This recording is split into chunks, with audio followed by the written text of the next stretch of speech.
Hello, this is Alex from phpacademy.org, following on from this video for the new Boston. Now, we've already established our variables and we've output them in PHP. Let's just take a look at the code again.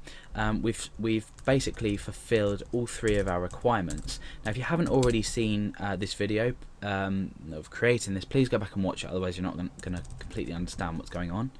Now, what we've done is we've taken the variables, we've checked whether the form is being submitted. If we submit the form without, we say fill in all fields.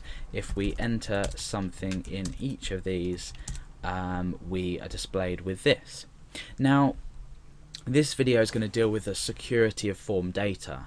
If I was, say, extracting data from a database or submitting data to a database, then extracting it back, and anything user submitted, there's always going to be a chance that people are going to try and mess around with your code or with your web application, whatever it may be.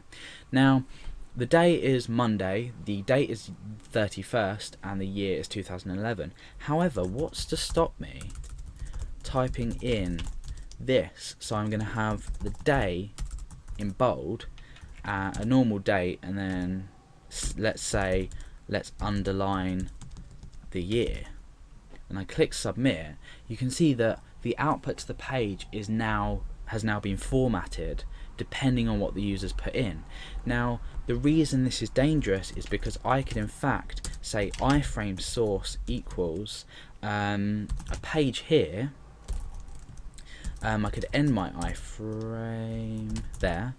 I could type in anything here.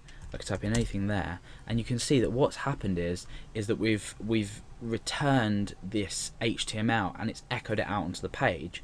Therefore, we're processing HTML on a page. We don't want our users to be able to do this, and there's a simple way that we can protect against this. A simple and effective way to protect against this. Now, what we do is when we declare our variables here, day, date, and year, we can also include these wrapped in functions, and the function we need is htmlentities. We don't need to worry about this here because we're not doing anything with this data when we check this here. So for example, we wouldn't need to say htmlentities there. It would be absolutely pointless because we're not displaying the data here, we're just checking whether this particular variable here is set. So we wrap the function that we're eventually going to display. Remember, we're displaying day down here, so we need to protect by wrapping what we're grabbing in this function. So HTML entities. And what HTML entities does, I can show you on the page when we view the source of this. Entities. Yeah. Okay. So HTML entities. What this is going to do is it's going to take, let's say for example, a strong tag.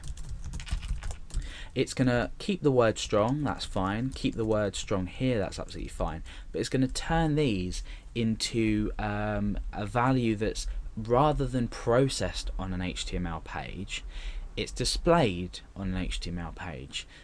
So for example, a pound sign like that exists as a pound sign. However, if we want to display a pound sign in an HTML format, we'd use and pounds. Okay? Or I think it's and pound, but you know what I mean. So we're actually taking these. Right, let's view the source at the moment and we can see what we're talking about. Okay, so at the moment we've got iframe source and this is being displayed on the page. No. Okay, we need to take this away. We'll just take day away for now. So for the day, I'm going to write iframe source blah blah blah 31 2011. Let's refresh. Now for the day, we've got this iframe up. Now let's view the page source, and you can see that the code exists as you would normally type it on a page. So you'd normally type iframe if you wanted an iframe to be displayed. Now this is a massive security issue now because we're displaying it as we might type it if we wanted to create the page. So with the HTML entities, what we're actually doing, let's just refresh the page. is we're now just displaying it on its own, and we do this by using these HTML entities, in fact, to display everything rather than process them as HTML tags. So that's basically the basic security around your form. There's obviously added security when you're dealing with different things, but if you're displaying data on a page, for now this is absolutely adequate to ensure that your users don't do things like change the background. Well, they can't change the background color, but iframes are very dangerous for sort of XSS attacks, things like that. So that's basic security on your form.